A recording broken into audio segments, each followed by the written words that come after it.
The other bike on this list is something that I've been, trying to show people a little bit more of, but haven't really had the chance to really get into too much. This is a bike that really was revolutionary in its day and is still revolutionary today, in my opinion, which is the Britten V1000. This is an insane bike. It's a V-twin that's been created essentially from the ground up by its creator, John Britten, and it was raced sometime in the early 90s with pretty good success. But the craziest thing about this bike is that it is an entirely ground up design. And I don't just say that, meaning that somebody just took some engine parts, created a new frame, and built something that looks cool. No, I'm talking about this bike was a complete step away from anything that was on the market at the time. There may have been some suspension components here and there that may sort of remind you of the BMW telelever suspension, which has been rather popular in their adventure series of motorcycles. And in some ways, it is going to look kind of like the Moto-Sizz suspension that we'll take a look at shortly here. But let's take a look at this Britten V1000 because it is a bike that is unconventional by any standards whatsoever, and I would say that we need to start approaching bikes going more in this direction in the future because it is really that crazy. So now taking a look at the specs of this particular motorcycle, it is a 999cc bike, so it would fit into regulations with sort of modern 1000cc bikes that are out there. It is a 60-degree V-twin. It sounds very much not unlike the Ducatis of today.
Doesn't really sound a whole lot like some of the other V-twins that are out there, specifically not like American V-twins.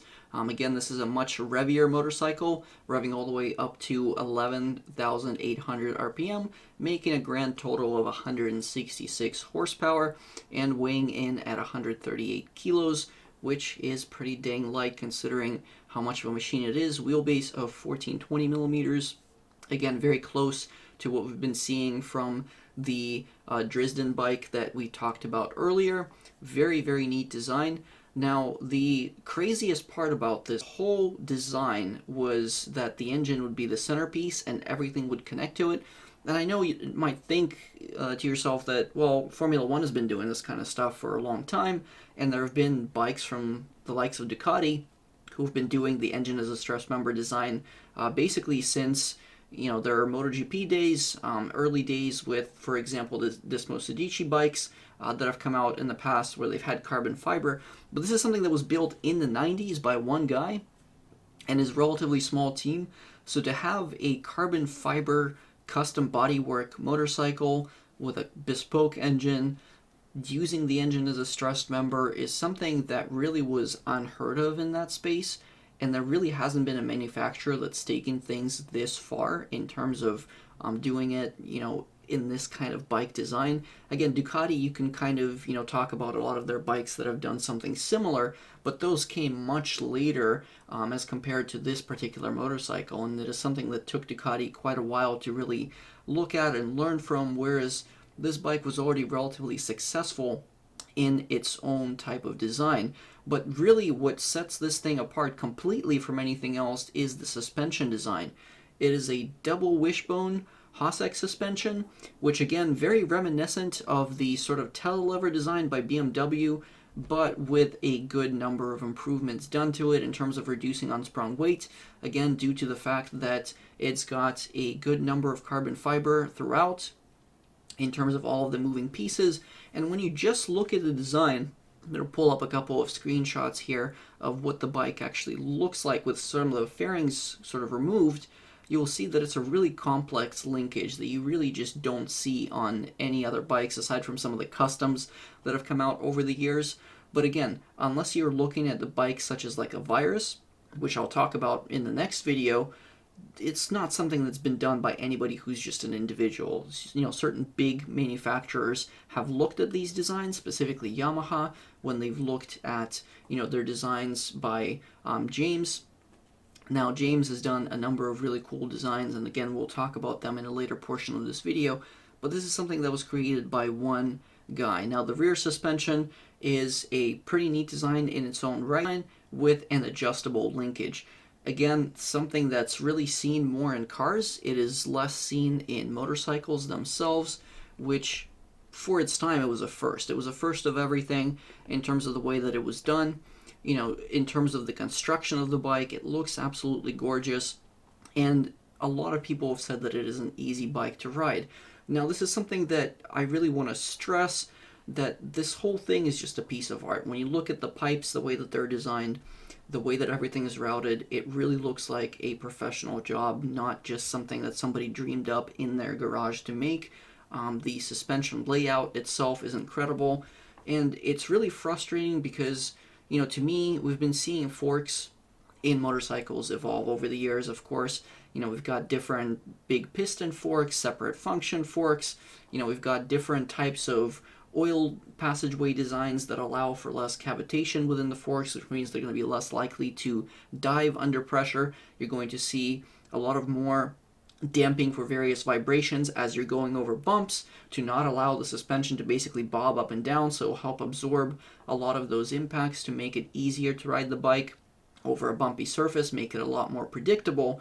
But again, at the end of the day, it's still your regular fork. They still have some kind of a cartridge in there, you know, especially if it's a more like race type fork. And really, you know, aside from things like, you know, gas charged forks that we've been seeing with remote reservoirs and things of that nature, it's something that's been going on for years. It's really not anything revolutionary. It's just that we've finally been able to get the sizing down to a point where you can fit it onto a motorcycle and have a pretty impressive, you know, pretty impressive design. Now, I don't know if we've gotten to the point where we have spool valves in motorcycle designs or any sort of J-damping type technology like we've seen in Formula One, but I suppose it's probably just a matter of time, hopefully, before somebody moves in that direction. However, really, aside from James's GSX-RADD, which we'll talk about after this, there haven't really been people moving suspension design in motorcycles in a forward direction. And now with this design by John Britten, it was a revolutionary motorcycle. Nobody had seen something that didn't use, you know, a fork in this particular manner before. Now, of course, we've seen, you know, the likes of Lauf, which is a, you know, basically a bicycle fork manufacturer. We've seen those types of suspensions on motorcycles in the early years before, but they never really caught on just due to the fact that there is a difference between absorbing forward incoming bumps and absorbing vertical bumps, especially when you're going at high speeds. So those particular designs for motorcycles, for the most part, fell by the wayside. And what we really see nowadays is primarily just forks, conventional forks of various kinds of designs. Of course, we have upside down forks, and in addition to conventional forks, for, you know, road racing use, they're much better because they're able to help move some of that mass closer to the center mass of the bike, allowing for a little bit less of unsprung weight in terms of the stuff that's actually moving around, which of course helps with performance and ultimately helps with the rider feel and not having a bunch of bumping back through the bars that you would feel as a racer. But of course, the Britten was revolutionary in its own kind. We haven't really seen a bike like it since then, but, you know, the James designs that have come out in the recent years, so specifically the GSX-RADD and his Yamaha designs, are something we'll take a look at now, because again, they're something that's moved the needle in a way that most motorcycles haven't for a very long time. Now, to give you an idea of James Parker's designs, more recently he has worked on projects such as, for example, the Mission R motorcycle, which some of you may remember as the electric motorcycle that unfortunately never really came to be. They only developed about two prototype bikes until the company eventually folded, despite the fact that they were trying to get some of their electric technology out into the Bay Area and in general selling it to other motorcycle makers, as well as just selling to the industry that was going to use battery and electric motor designs. However, unfortunately, it just wasn't meant to be for those guys, and the company ended up coming apart. But James Parker designed the trellis frame on that motorcycle, and it is a gorgeous sight to behold, as you'll see in these pictures here. However, his main kind of claim to fame is his actual suspension and swing arm design that he's done specifically for the front end of the motorcycles. And as you will see right here, we're taking a look at his first design, which was a modified Honda XL600. This particular bike, you can see, is using a basically remotely mounted swing arm, and it is using a sort of tail lever type suspension. Very neat design, but unfortunately, as we all know, these particular designs are a little bit prone to being heavier weight, and they also tend to give a rather vague feeling due to the fact that there's very little connection from the front wheel back to the motorcycle, letting the rider know exactly what is happening out there. And due to the wheel kind of being mounted quite a fair ways away from the motorcycle, you're looking at a limit in terms of what you can do as far as rake is concerned, being able to adjust that, and it really does mess with the steering geometry to a point where, as good as it is, despite the fact that Wayne Rainey, who is, arguably one of the best MotoGP riders from his generation, came away very impressed riding the bike at Willow Springs, unfortunately, it is not really something that ended up becoming mainstream. However, James didn't give up his dreams there. He continued making really cool designs, and eventually he ended up coming up with a Yamaha FZ750, which ended up using his first generation RADD design, which, when it was completed, was a major interest for Yamaha themselves, at which point one of their chief engineers actually took a look at this design, and they decided to basically get involved with James and make the design for the Yamaha GTS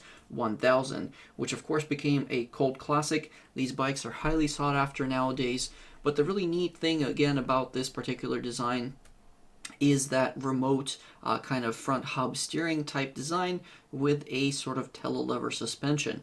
Now, this was a first on a production bike that actually ran for a fairly decent amount of time. Of course, Yamaha, unfortunately, due to low sales and heavy weight of the machine, ended up having to go away from this design and they stopped selling it. However, I would love to see this design come back because, as we'll see here shortly, it is something that a lot of racers actually liked, specifically James's RADD3 design that he later ended up coming up with, which ended up becoming an absolutely monster design. So let's take a look at that now and see exactly just how neat this particular design actually is. So we're taking a look at this GSX-RADD P3 from James, an absolutely crazy machine. And what they've done here is something that is really unusual in the bike space. Now, they're using what they call a live axle, which is using a mix of titanium, carbon fiber, all done basically in CAD, making it a multi-link kind of suspension alternative that you really don't see on bikes nowadays at all, again, with the exception of the Virus motorcycle, which we'll take a look at later. Now, when you think about it, the forks in motorcycles, as I've talked about earlier, they're a conventional design that has been being used like this for a very, very long time. Now, the problem is, when you have a fork in a motorcycle, there are a number of issues, such as the fact that because of the fact that you're having to have all the forces on the front suspension travel through the frame, you're having to have a really beefy front end, which means you're putting quite a heavy bit of metal in that frame area to be able to hold everything together, which moves weight higher, which means you're less mass centralized, which ultimately means that the bike is going to feel a little bit more top heavy. It also means it is going to be feeling a little bit, unwieldy when you're trying to ride the bike versus something that's a little bit smaller where you don't have to have as much of the mass centralized in that area just to give you enough rigidity to make it work. And as a result of that, over time, as we got bikes that are heavier, forks have had to become heavier, they've had to become bigger, they've had to essentially modify the machine's center of gravity, moving it further away. And all of this basically means is that you've got slower steering, you've got geometry which is limited by the kind of mounting points that you have, and as a result it also adds mass to the direction changes that you're making, which of course means that at the end of the day, the bike is going to feel less lithe on your hands. It also means that it's going to be a limiting factor in terms of the performance you're able to get out of it. And sure, you could make these forks out of carbon fiber, as has been done on, road-going bicycles for some time. For example, if you take a look at the Lefty, that is a carbon fiber fork design, which has done pretty well for itself. But then you're looking at an absurdly expensive piece that is just simply not something that you'll put on a road-going motorcycle for the consumer. Maybe as a limited one-off edition, but it is very unlikely. Now, there is also the issue of stiction within forks, where because of the fact that you have all this oil moving through the fork, you're going to have binding. And this binding is going to mean that there's only so much time before the fork is able to move back. It's only so much time before it is able to basically decompress again from the compression forces that have been put into it by both the chassis and by what's happening in terms of the wheel being pushed back.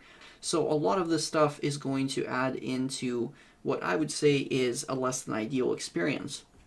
Now, the reason why Parker's suspension is so unique is because he's got a new mounting point for this, which is much lower down in the bike's frame, which again mass centralizes things. It also means that you're able to move a lot of the mass for the steering components themselves closer to where the bike itself is, closer to where a lot of that mass is going to be. And it also means there's less that you actually have to turn as the end user, as the rider, which means that the bike is going to feel a lot more agile. It's going to feel a lot faster to turn.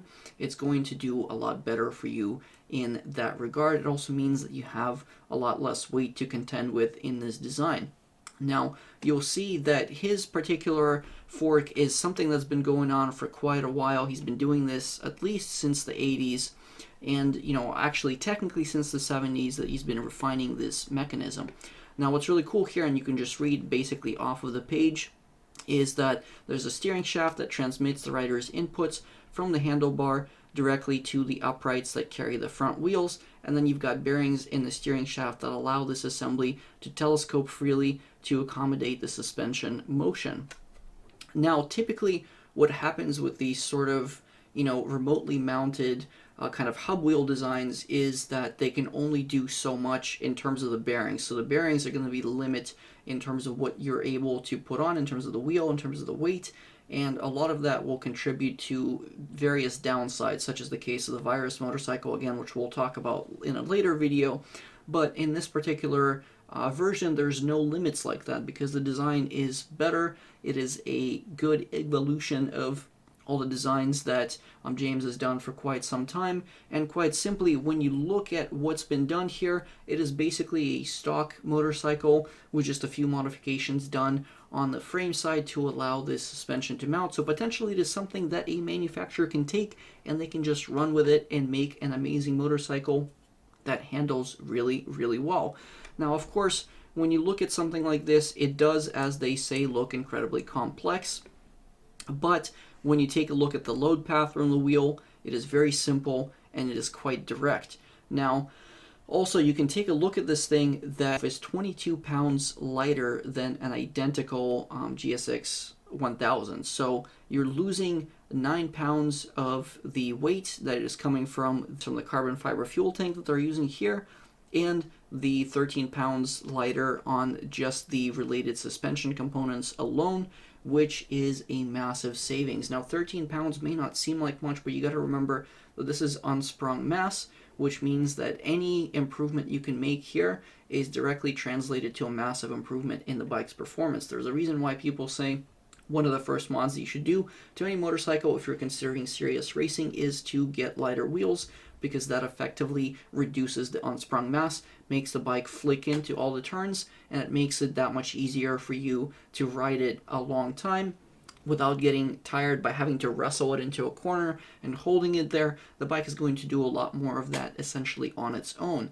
And this is something that is being helped by this particular suspension design.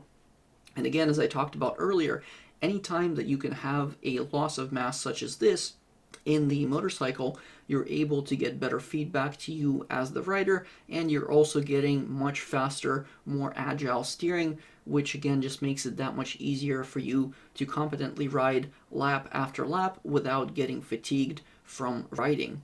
So this will round out this particular video of different really crazy motorcycle designs. As you can see, there have been some really cool sound notes that we have taken a look at from these motorcycles, and in the next video we're going to take a look at, for example, the Virus. We're also going to look at the MotoSys motorcycle, which has done an incredible job of making modern motorcycles basically look like 90s technology by comparison. So stick around for that video. It's been Siberian.